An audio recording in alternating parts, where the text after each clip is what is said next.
चन्दन चर्चित नीलकलेवर पीत वसद वनमालिन्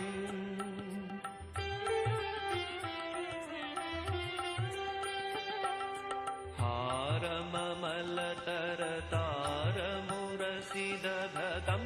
परिराभ्य विदूरम्